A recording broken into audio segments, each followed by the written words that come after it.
respected over the years, from Joe Kiernan and Rick Santelli. This just came out, and we'll just play that for a second. Personal income is up 0.8%. That is almost triple the expectations. I'll tell you that the income numbers, really, for the first 4 months of the year, they're stellar. They're really stellar. I mean, I could go back and look at the first 4 months of many different years. Really very strong numbers, and you're right.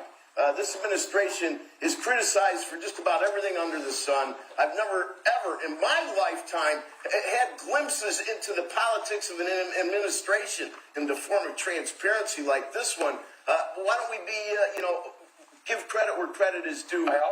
Income really shooting up. Rick, I also thought everybody was going to get one last order of imports that were going to be tariffed, and they were loading up on things. How the hell they already fix the trade, or not fix it, but to cut it in half? That's crazy. So there wasn't a lot of front loading of things that they needed before the tariffs hit. Yeah, I'll tell you what, it really does call into question some of the conventional wisdoms. And, it's going to be interesting to see what happens next month when we get this number, or we see some of the other numbers like current accounts, see how they fared. Because I don't know, I've been watching these numbers a long time. I don't think I've ever seen the trade deficit cut in half in 1 month. Not bad. Woo. Right? Not bad. Come on, guys.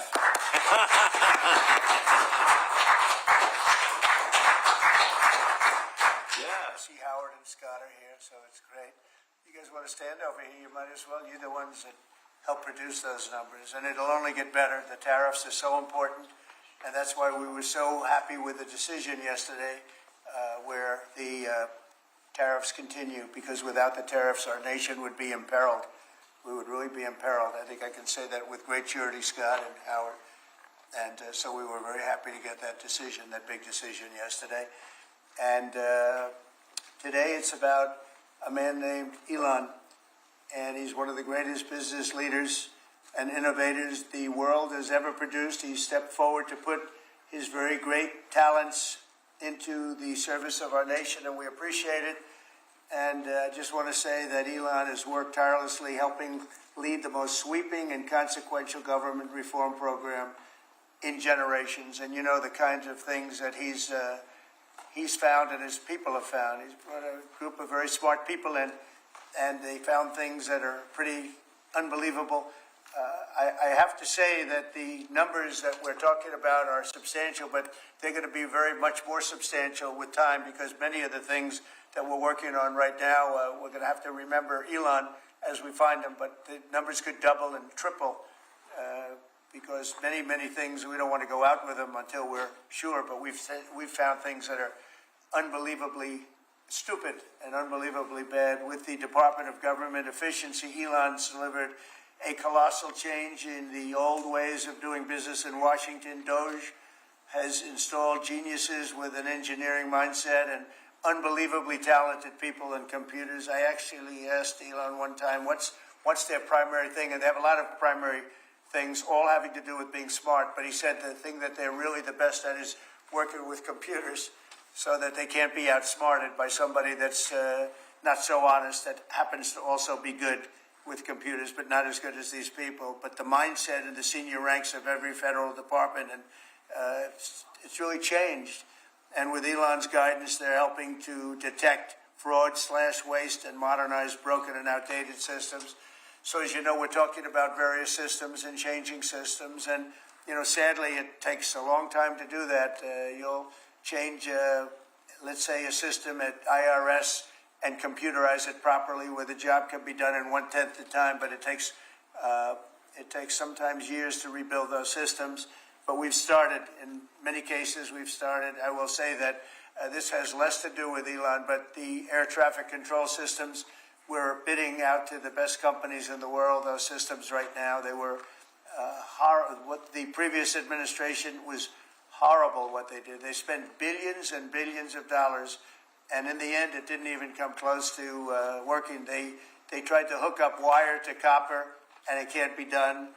And they just spent billions of dollars and just wasted money. Actually made the system much worse. So we're going to get a brand new modern system. Congress is working with us on that, and we're going to get it done as quickly as we can. But it's in the works, and once it's done, it'll be good for 30 years. But we have a system that's 48 years old and would have a modern computer hooked into a very outdated computer, and they don't hook up. I mean, they didn't hook up. So after spending billions of dollars, they turned on the system, and in never any cases from local to countrywide, they never worked. More than 75,000 bureaucrats have voluntarily left their taxpayer-funded jobs to come out and really do the job. Countless wasteful and unnecessary contracts have been terminated, and you know that we have terminated many, many contracts, and many contracts, Elon, are right now being looked at, and it may be 6 months, it may be almost a year in some cases. We're going through procedures, we're going through courts, and we'll remember you as we announce billions of dollars of extra waste, fraud, and abuse. Just as an example, DOGE canceled $101 million for DEI contracts at the Department of Education, $101 million, and that was just a small section of the Department of Education, $59 million for illegal alien hotel rooms in New York City, and the landlord never made the kind of money that he made in the last short period of time. $59 million to a hotel in New York City, $45 million for diversity, equity, and inclusion scholarships in Burma. In Burma, does anyone know about Burma? $42 million for social and behavioral change in Uganda. $40 million to improve the social and economic inclusion of sedentary migrants. I can say it's $2 billion to Stacey Abrams and her environmental movement. There was $100 in the account, and all of a sudden they found $2 billion in the account. And I assume that's being looked at. I don't know. I'm not sure. But I assume that's being looked at. Think of that, $2 billion. And then Lee will tell you there's another one over there for $20 billion being spent on another environmental credit. $20 billion. Not 20 million, a lot. Not 200,000, which is a lot. So think of it, in her case, you have $100, and now all of a sudden she gets hit with an infusion of $2 billion just before I take office. $20 million for Arab Sesame Street in the Middle East. Nobody knows what that's all about. Nobody's been able to find it. $8 million for making mice transgender. So they spent $8 million on making mice transgender. And those are better than many of the others. I could sit here all day and read things just like that, but we have other things to do. So it's much, much more than just that. We are totally committed to making the DOGE cuts permanent and stopping much more of the waste in the months to come. We want to get our great, big, beautiful bill finished and done. After that, we put some of this into the bill, but most of it's going to come later. We're going to have it cauterized by Congress, affirmed by Congress. In some cases, we'll make cuts. In some cases, we'll just use it in a different layer to save the money. But it's hundreds of billions of dollars. DOGE has also fully modernized the federal retirement process and continues to work very hard on the IRS modernization. But we're taking that over with DOGE. Many of the DOGE people, Elon, are staying behind, too, so they're not leaving. And Elon's really not leaving. He's going to be back and forth, I think. I have a feeling. It's his baby, and I think he's going to be doing a lot of things. But Elon's service to America has been without comparison in modern history. He's already running one of the most innovative car companies in the world. You look at his factories and compare them with some of the old factories we have, and it's a big difference. And the most successful space company, and I guess in history you would have to say the largest free speech platform on the internet, etc.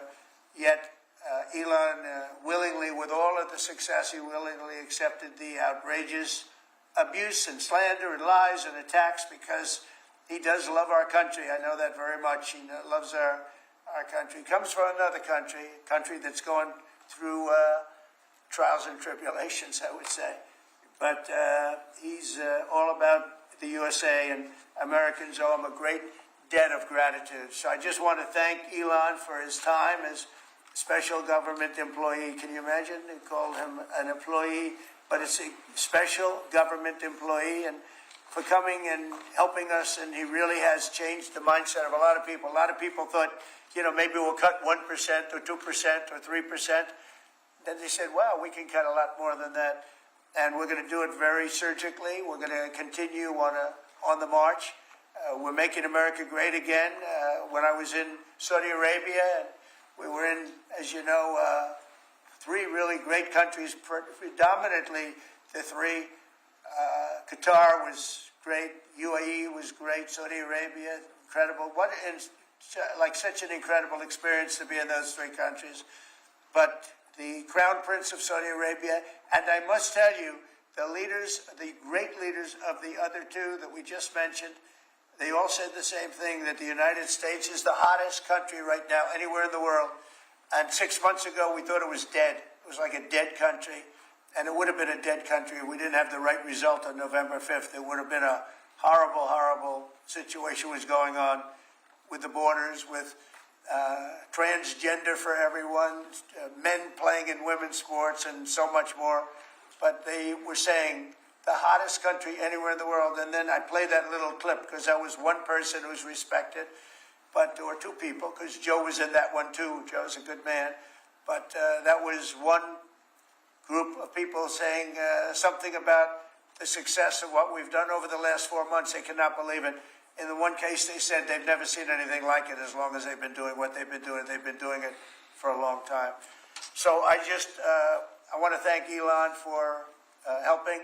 And again, the United States right now is the hottest country anywhere in the world. There's no country as hot, and we're doing really well. When I left, we had no wars, we had no problems. We defeated ISIS, we rebuilt our military, and we had no inflation. And when I came back, we had a lot of inflation. We had wars all over the place. We had the embarrassment in Afghanistan where we gave up billions and billions of dollars of military equipment, the most embarrassing moment in the history of our country, I believe. I believe that strongly. We have Russia with Ukraine. We had the attack in Israel in October, the horrible attack, October 7th. Horrible, horrible attack. Nobody's ever seen anything like it. And now we have something where we're really healing a lot of that. We stopped India and Pakistan from fighting. I believe that could have turned out into a nuclear disaster. And I want to thank the leaders of India, the leaders of Pakistan, and I want to thank my people also. We talked trade. And we said we can't trade with people that are shooting at each other and potentially using nuclear weapons. And they're great leaders in those countries, and they understood, and they agreed. And that all stopped, and we're stopping others from fighting also, because ultimately we can fight better than anybody. We have the greatest military in the world. We have the greatest leaders in the world. We put one of them in charge of the Joint Chiefs of Staff, as you know, General Raisin Kane. And we wiped out ISIS, completely wiped out ISIS in 3 weeks. They said it would take 5 years, and we did it in 3 weeks. And that's the way it is, but we don't want to have to use our military. We want to be peace through strength when we can, and that's the way we're going to have it. So I just want to thank Elon and all of his people. Most of those people are staying, almost all of them are staying, and they're going to be with us. And you're going to see the results coming long into the future. Even a year and 2 years later, you're going to see a lot of the results, and those hundreds of billions of dollars are going to be adding up, and they're going to continue to add. It'll be interesting, really interesting to see what the final number is going to be. But again, Elon gave an incredible service. Nobody like him, and he had to go through the slings and the arrows, which is a shame because he's an incredible patriot. The good news is that 90% of the country knows that, and they appreciate it, and they really appreciate what he did. And I gave him a little special something we have here. Thank you. A very special that I give to very special people. I have given it to some, but it goes to very special people, and I thought I'd give it to Elon as a presentation from our country. Thank you. Thank you, Elon. Thank you. Take care of yourself. Thank you. You see the lock. The lock on this is amazing. That's right. Large luck. Well, let me say perhaps a few words. that this is not the end of DOGE, but really the beginning. My time as a special government employee necessarily had to end. It was a limited time thing. It's 134 days, I believe, which ends in a few days. So that, it comes with a time limit. But the DOGE team will only grow stronger over time. The DOGE influence will only grow stronger. I liken it to sort of Buddhism. It's like a way of life. So it is permeating throughout the government, and I'm confident that over time we will see $1 trillion of savings and a reduction in $1 trillion of waste and fraud reduction. The calculations of the DOGE team thus far, in terms of an FY25 to FY26 delta, are over 160 billion, and that's climbing. We expect that number will probably go over 200 billion soon. So I think the DOGE team is doing an incredible job.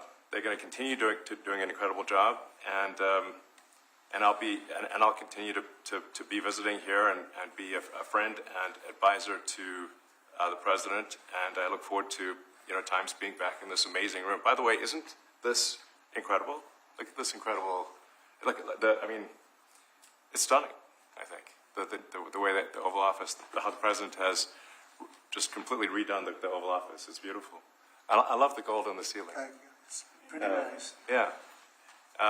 It's been there a long time. That was plaster. Nobody ever really saw it. They didn't know the eagle was up there, and we highlighted. It's essentially it's a landmark, a great landmark, and that's 24-karat gold, and everybody loved it. Now they all see it when they come in. So it's been good.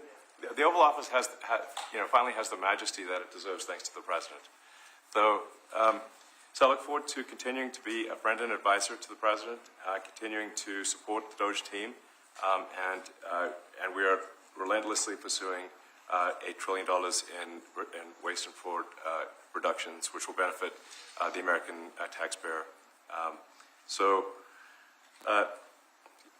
That's it, really. Thank you, Mr. President. Thank you. Great job. President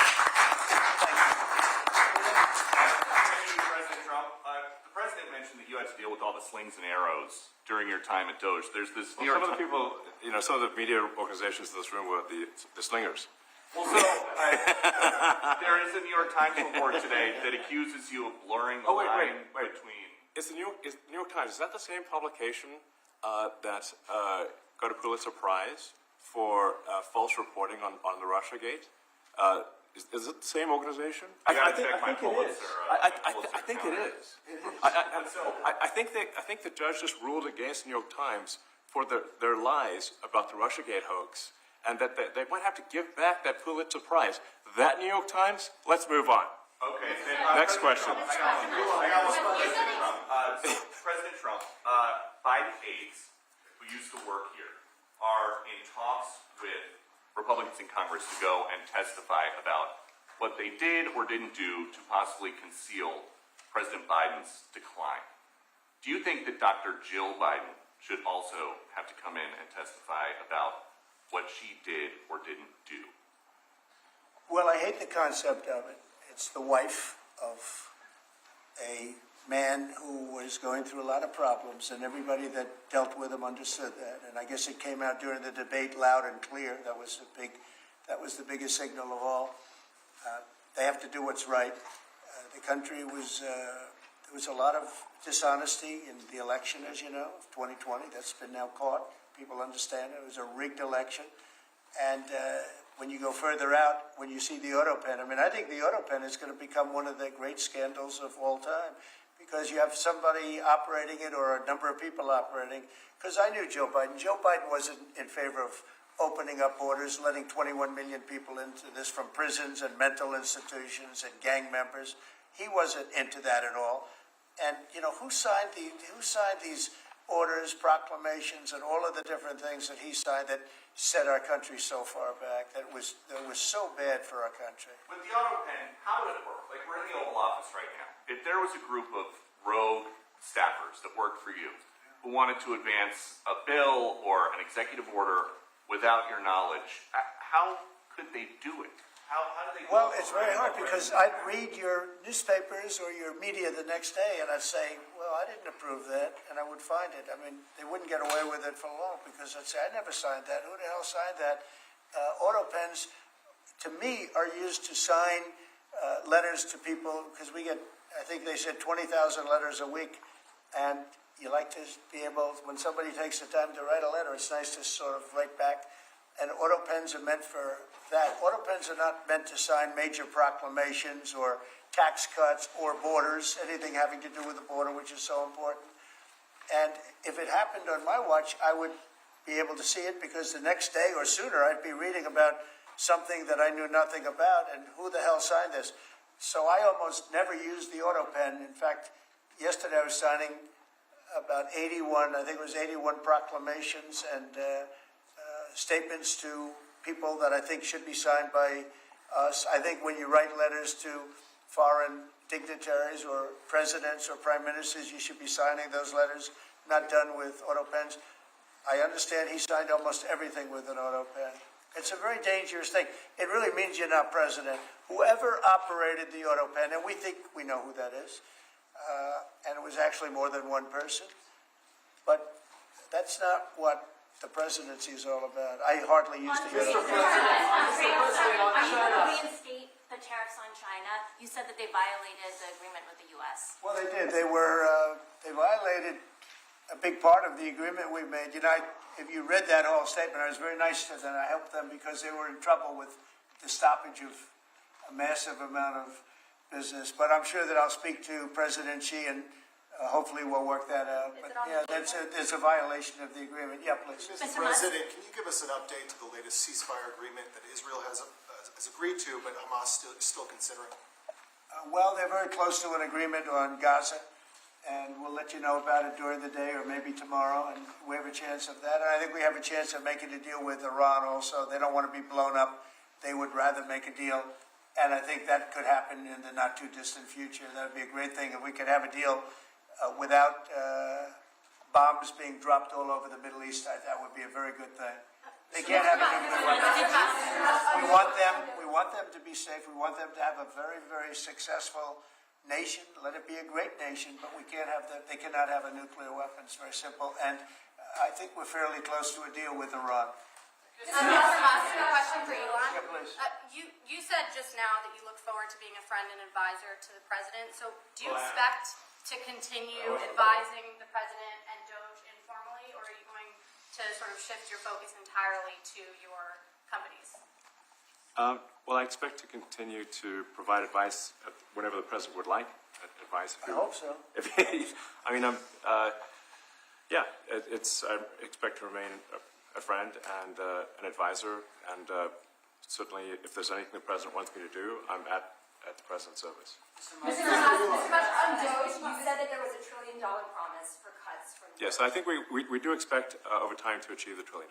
But what have you found in your time here was the biggest roadblock to getting those cuts? Was it the cabinet, or was it Congress, or something else? What was the biggest roadblock from your work? It's mostly just a lot of hard work. It's really not any one person or Congress. It's going through really millions of line items and saying just each one of them makes sense or does not make sense. Obviously, at times when you cut expenses, those who are receiving the money, whether they're receiving that money legitimately or not, they do complain. And you're not going to hear someone confessing that they received money inappropriately. Never. They're going to always say that they received money appropriately for an important cause. Naturally, that's what you'd expect. So we just have to. It's just a lot of work going through the vast expenses of the federal government and just really asking questions. What's this money for? Are you sure it's actually being used well? Many times we can't even find anyone who defends it. So for a lot of the expenses, there is actually no defender at all. And then we have to just work through the process of stopping the spending, where there's often literally no defender. Nobody even knows why the money's being spent. It's truly absurd. I mean, we find situations where there are millions of software licenses with 0 people using them. 0. Exactly. This is the quizzical expression. You're like, surely, if there's millions of software licenses, someone should be using them. No, and then we've got to go through the process of saying, okay, look, if no one's using the software, we need to terminate this software license agreement. That's everywhere in the government, by the way. Mr. Musk, what do you think would be easier, colonize colonizing Mars or making the government efficient? It's a tough call, but I think colonizing Mars and making life multiplanetary is harder. And as I said, we do expect to achieve over time the $1 trillion of savings. We can't do it in like a few months, but if you say by I think the official end of DOGE, which the president may choose to extend, is the middle of next year. If you say by the middle of next year, with the support of the president and Congress, could we achieve $1 trillion of savings? I think so. We're on track to do so. Do you have faith that Congress has been... Go ahead. Mr. President, you had mentioned earlier in the week that DOGE had become a whipping boy, and as the president mentioned, you went through a lot to go through this process. Yes. Was it worth it for you, and what would you change? Yes, so what we found was happening was that if there were any cuts anywhere, then people would assume that was done by DOGE. And so we became like essentially the DOGE boogeyman, where if any cut anywhere would be ascribed to DOGE. A friend of mine's daughter, who's at law school at Georgetown, thought that DOGE had cut the Senate, internships the legal internships for the Senate, and we have nothing to do with that. So if they have been cut, it's not to do with us, just as an example. So, it just became a bit ridiculous where any cut anywhere was somehow DOGE, and including things that made no sense, and we would agree made no sense. There are many things that occur in the government because it's the banal evil of bureaucracy. It's sort of the frankly largely uncaring nature of bureaucracy. It's as the great Milton Friedman said, money is spent most poorly when it is someone else's money being spent on people you don't know, and that's how federal spending is. And then you can't really even blame the individuals because the way the government works is complaint minimization. So when you do when someone within the government tries to stop that money being spent, there's usually someone that complains. And then their manager will say it's not worth the trouble. Just pay it anyway. That happens over and over again. So was it worth it? I think it was an important thing. I think it was a necessary thing, and I think it will have a good effect in the future. Thank you, President Trump. This week there was a video on board a plane that showed the First Lady of France slapping her husband, Emmanuel Macron. Do you have any world leader to world leader marital advice? Make sure the door remains closed. That was not good. Yeah. No, I spoke to him, and he's fine. They're fine. They're two really good people. I know them very well, and I don't know what that was all about, but I know them very well, and they're fine. I got a little shiner here. What do you think about What is the that? Democratic Party plan to avoid being swept in every battleground state again by spending $20 million to study how to speak to American men? Well, they spent $2.8 billion. We spent 1.5. We spent much less. We spent about half of what they spent, and at the end they were $28 million short. They had to be. They spent $2.8 billion. It's a lot, but they couldn't get $28 million at the end, and now they want to spend. I read that they want to spend money to learn how to talk. That's fake. You don't want to be fake. You shouldn't have to hire consultants to say what America needs, because then the consultant should be running the deal, not them. But I read that they want to spend a lot of money in each state. So we won all 7 swing states, 7 out of 7.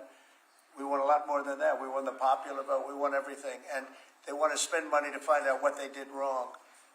And I mean, I can tell you what they did wrong. I can tell you every one of their programs. When they say men playing in women's sports, I would say that's not a winner. When they say transgender for everybody, I think that's not a winner.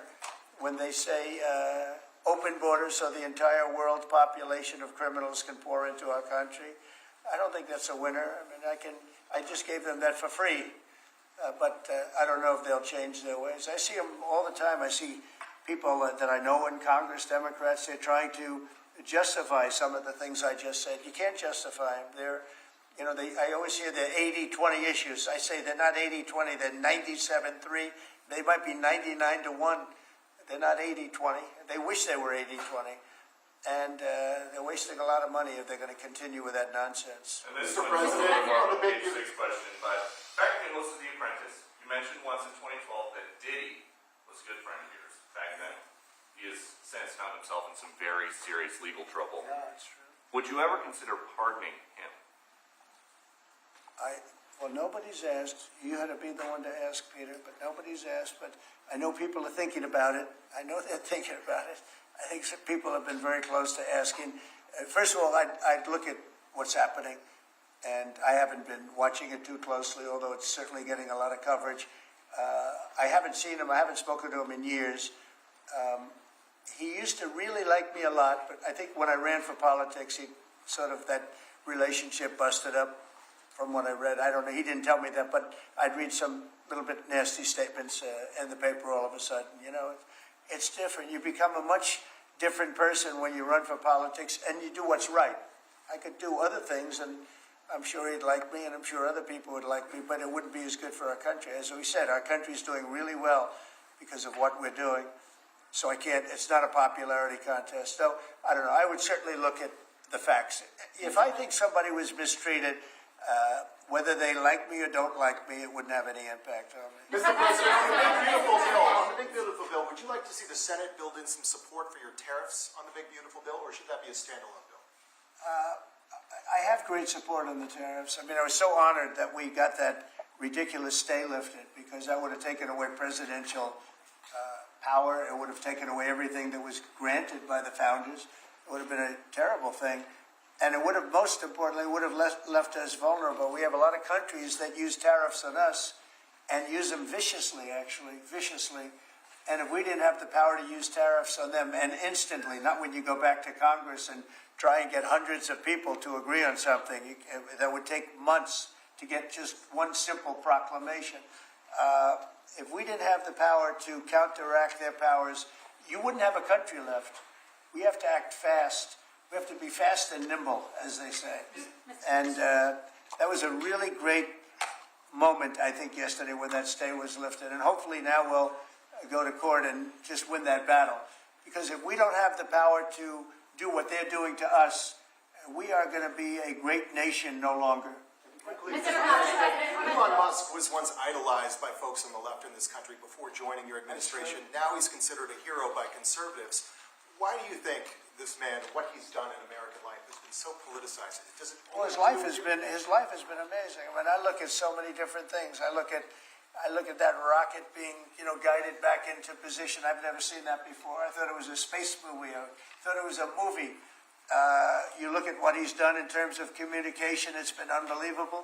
So many different, even tunnels going underground, not having to go through all the process of going, he's got a company that does that. He's got so many different companies. Starlink, as an example. He saved a lot of lives, probably hundreds of lives in North Carolina. I don't even know if you remember, but I called you. They needed Starlink in North Carolina. And I didn't know what the hell Starlink was. I said, what is it? Who owns it?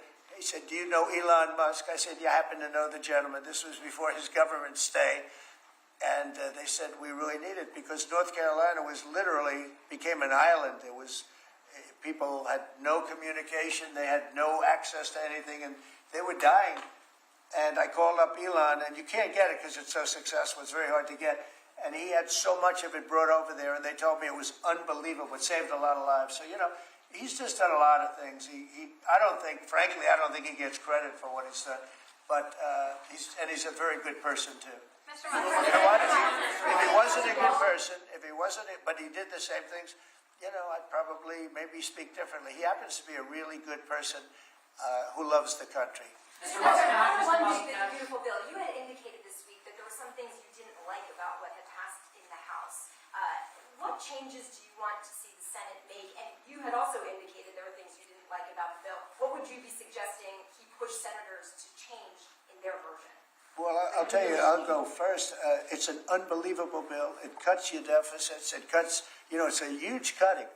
But there's things I'd like to see maybe cut a little bit more. I'd like to see a bigger cut in taxes. It's going to be the largest tax decrease or cut in the history of our country.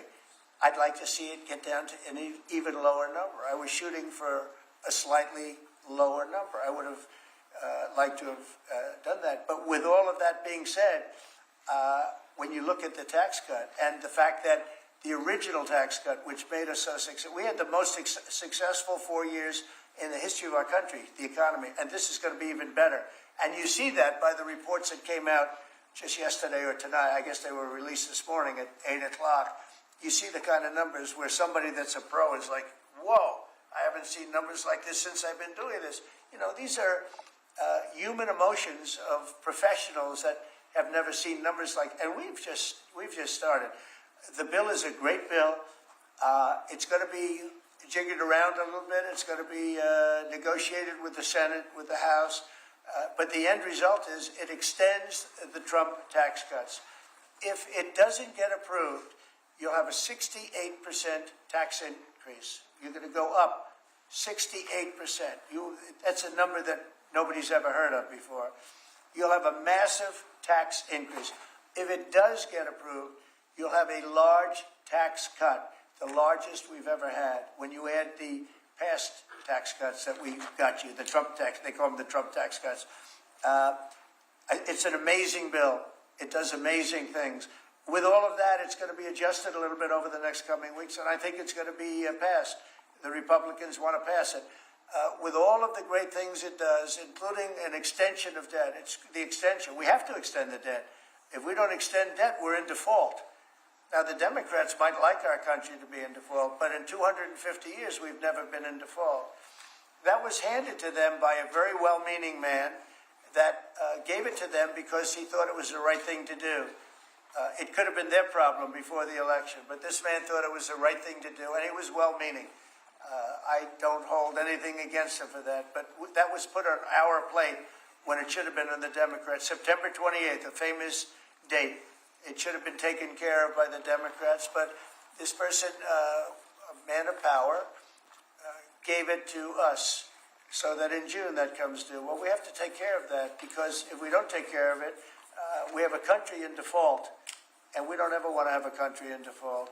You know, I'll tell you, a certain senator, Elizabeth Warren, said that she would never, ever allow a default on our debt. She would never let it happen, and she would like to get rid of the debt ceiling, what's called the debt ceiling. I call it the debt extension because we really need an extension, that she'd like to see that gotten rid of. And there are many people that agree. Many Democrats agree with that. But we gave that through, and you know, I don't want to say an error. He did it well-meaning. They gave that to us. It was a Democrat problem just before the election. Would have had a huge impact on the election.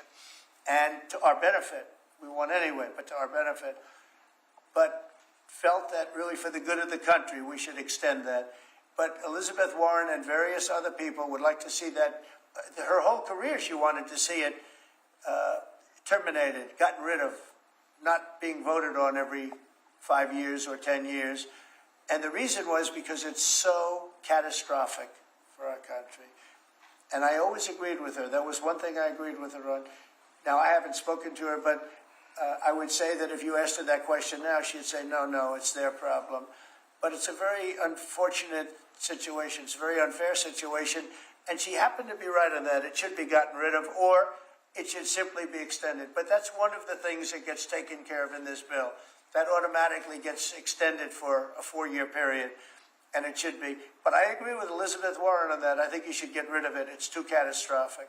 Mr. Musk, what Yeah, changes please, do go you ahead. want to see, Mr. Musk, to the bill? And to international students, I guess you welcome to study in the United States. And one question for Mr. Musk. To students, well, we want to have great students here. We just don't want students that are causing trouble. We want to have students. I want to have foreign students. I think Harvard, you know, it's close to 31%. That's a lot. Our country's given $5 billion plus to Harvard over a short period of time. Nobody knew that. We found that out. I wouldn't say that was a DOGE thing, but we found that out over a period of time. That was sort of a Trump thing. We ended up in litigation for other reasons because they're very anti-Semitic. And in finding out and in going through the books, we found out that the country gave them $5 billion plus, much more than that, actually. And we're having it out with them, and let's see what happens. I think we have a very good, well, It's a very sad case. It's a case we win. We can't lose that case because we have the right to make grants. We're not going to make any grants like that.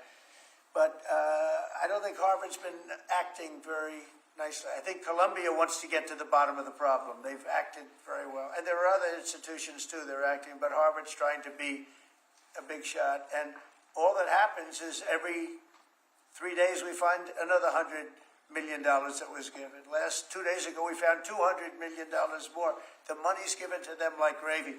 I'd like to see the money go to trade schools where people learn how to fix motors and engines, where people learn how to build rocket ships. Because, you know, somebody has to build those rocket ships. Yeah. And I'd like to see trade schools set up because you could take $5 billion plus hundreds of billions more, which is what's spent. Absolutely. And you could have the greatest trade school system anywhere in the world. And that's what we need to build his rockets and robots and things that he's doing and to build lots of other things. And, you know, I went to school with people.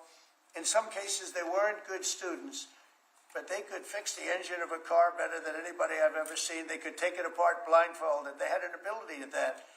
And they did very well. They made a lot of money. You know, it's a very skilled job. It's great. But I'd like to see a lot of money going into trade schools. I've always felt that. And we probably found our pot of gold, and that's what's been wasted at places like Harvard. And the money's been wasted. Yeah, please. Yeah, I wanted to ask quickly, Mr. Musk, is your eye okay? What happened to your dry? I noticed there's a bruise there. Well, it wasn't. I wasn't anywhere near France, so.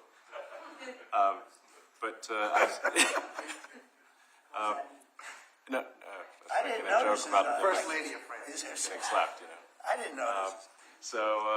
Yeah, no, I was just horsing around with Lil X, and I said, "Go ahead, punch me in the face," and he did. Turns out, even a 5-year-old punching you in the face actually does. That was X that did that? Yeah. X could do it. If you knew X, I was with his mom right now. But I didn't really feel much at the time, and then I guess it bruises up. But I just horsed around with the kids. I didn't basically. notice it actually. I know that you try to stay pretty neutral because not your war, but And by the way, not my war. I just want to solve the problem for people. This was not a war that was going to happen if I were president. right, and so not your war, but as you try to fix it, and as you survey this hellscape of the Ukrainian front lines, It's horrible. and you and your team deal with a very stubborn Vladimir Putin. Do you And Zelensky. Yeah. But do you look at this Very stubborn conflict Zelensky too. any differently now? Like, do you look at this and see Putin as the good guy or the bad guy? So I've known him very well, and I went through a lot of things with him because Russia was, you know, the Russia hoax turned out to be a total hoax. New York Times, they got a Pulitzer Prize. They have to give back the Pulitzer Prize. That's my lawsuit, and they're doing very poorly in that lawsuit. But you know, they wrote stories about how it was true and it was false, and you know, a lot of Washington Post also. I have gotten to see things that I was very surprised at. Rockets being shot into cities like Kiev during a negotiation that I felt was maybe very close to ending. We were going to solve a problem, and then all of a sudden rockets got shot into a couple of cities and people died. I saw things that I was surprised at, and I don't like being surprised. So I'm very disappointed in that way. With that being said, I'd like to see it end. 5,000 people, I think the number's even more than that, but 5,000 people a week are being killed. Mostly soldiers, but also people that live in little cities and towns throughout Ukraine. And I'd like to see that stop. And I asked Caroline this yesterday, but I want to ask you directly. So many of the things that you're trying to do are held up in court right now. If the courts are going to have so much influence over U.S. policy, do you wish you would have just become a judge instead? Yeah, well, look, it wasn't meant to be that way. If you look at the founders, the president had certain powers, and you have your three groups, and they all had supposed to be pretty equal powers. But you can't have a judge in Boston running foreign policy in places all over the country because he's got a liberal bent or he's a radical left person. That's what the executive branch is for. And you have checks and balances. But we had millions of people pour into our country, many, many criminals poured into our country, murderers, mental institutions from all over the world being emptied out into our country. And if we don't get them out and get them out quickly, we're going to could lose your country very easily. He said, this is a bad, that anybody would allow this to happen to our country. You know, with all of the things, we took over inflation, we took over some wars, we took over a lot of problems that didn't exist when I was president. None of it existed. We wiped out ISIS. Other than that, we had no wars. Putin was never going to hit Ukraine. Israel would have never been attacked. That attack, as you know, Iran had no money. They didn't have money for Hamas. They didn't have money for Hezbollah. They had no money whatsoever. That wasn't going to happen. All of these things that happened weren't going to happen. You wouldn't have had inflation. So it's very sad when I came back. But the thing that is the hardest is that they allowed 21 million people into our country, and many of those people are stone-cold criminals. They moved their criminal population into the United States, and of all the things that, you know, are bad, I solved inflation, I believe, already. I got the fuel prices down. The fuel prices came down. That's one of the reasons. They screwed up the energy. They screwed up the cost of gasoline and oil and gas. And you had tremendous inflation. The greatest inflation probably in the history of our country under Biden. And when people said, oh, but the economy was, no, the economy was terrible for the people because they couldn't afford the energy. And the energy brought everything else up. Energy is the big deal. But with all of that, we solved that already. In 4 months, we solved it. $1.99, $1.98 gasoline. First time people have seen that in a long time since my term. But the hardest thing to solve is millions of people pouring into our country, many of whom are criminals. Because remember, these countries are smart. Their leaders are very street smart. They're sending the people that they don't want. They don't want the people that are there, that are law-abiding, that are productive, that are working hard. They want people that are in jails. We have them. They allow them to come in. And I always look to the other side, like, why would somebody do something? You know, in business, I try and study, why would they want to do this? Why would they want to sell it? Why would they want to buy it? One thing I can't figure out is, what would an administration, what were they thinking when they allowed millions of people from prisons all over the world, not just from South America, Venezuela, all over the world, from the Congo in Africa, hundreds of people, thousands of people from the Congo, rough prisoners, from Asia, from Europe, rough parts of Europe. Why would they allow them to come into our country? Why would they do that? It's the one thing I can't figure out. And I don't believe it was Joe Biden. I really don't. I mean, look, he's been a sort of a moderate person over his lifetime, not a smart person, but a somewhat vicious person, I will say. If you feel sorry for him, don't feel so sorry because he's vicious. What he did with his political opponent and all of the people that he hurt a lot of people, Biden. And so I really don't feel sorry for him. But he wasn't a person that would allow murderers to come into our country. He wasn't a person that was in favor of transgender for anybody that wanted it, take kids out of families, et cetera, et cetera. So I just don't understand why a thing like this, how a thing like this could have been allowed to happen. Very sad. It's very sad for our country. If I can add something to that, which is, I think the fundamental moral flaw of the left is empathy for the criminals and not empathy for the victims. Empathy for the criminals, but not empathy for the victims. And there's been way too much of that. That needs to stop. To the President's point, there's been immense judicial overreach that is unconstitutional. That was never intended. And it's undermining the people's faith in the legal system. It needs to stop. It's gone too far. And just today, we had, just a couple of hours ago, we had a great decision from the Supreme Court, thank goodness, that was very important. We had two important decisions yesterday on the tariffs because, again, we have to be able to fight a fair fight with other countries. Howard, would you say? We have to be able to use tariffs to fight people that use tariffs on us. I mean, if we didn't have that power of tariffs, we would economically be destroyed as a country because they will destroy us. Other countries will destroy us with unchecked tariffs. We can check them when we have the use. They tried to take that that power away from us. And if you take that power away, we're not going to have a country. We won't have an economically viable country. But it's very important on immigration that we be able to get people out without having to go through a long court case. I mean, it was up to some of these judges. Every single one of these millions of people, criminals, prisoners that were let go from jails because they save a fortune when they do. They brought them into the United States. You know what they're saving? The money they're saving? But some of murderers, it's very important that we're able to get those people out of here fast, bring them back to their country where they belong. And those countries take them. Because if they don't take them, they have to go through the wrath of the United States, and they take them. But we have judges that don't want that to happen. And it's a terrible thing. That's going through the court system right now, that whole situation.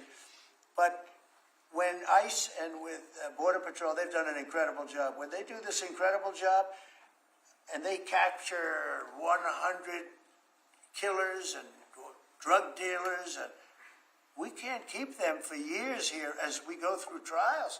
We have to get them out rapidly, and we know who they are. And we're very careful about who they are, but we have to get them out rapidly, or again, we're not going to have a country. Okay? Maybe one or two more. Go ahead. That tariff may also affect companies like Tesla, which has cars manufactured abroad, and this is also to you, Mr. Musk. Well, he's going to end up building his whole car here. I mean, I thought he built his whole car. Pretty much he does. He's got incredible factories in, like I looked at one in Texas. It's unbelievable. No way. All of the manufacturers will build their parts here too.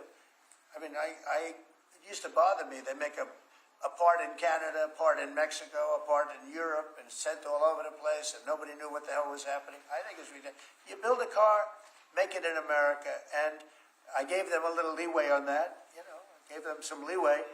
But over the next year, they've got to have the whole thing built in America. That's what we want. We want America to buy American-built cars. Thank you very much, everybody. Thanks, guys. Thank you, guys. Thanks, guys. Thank you, guys. We're heading out. Right out this way. Thanks, guys. Good meeting.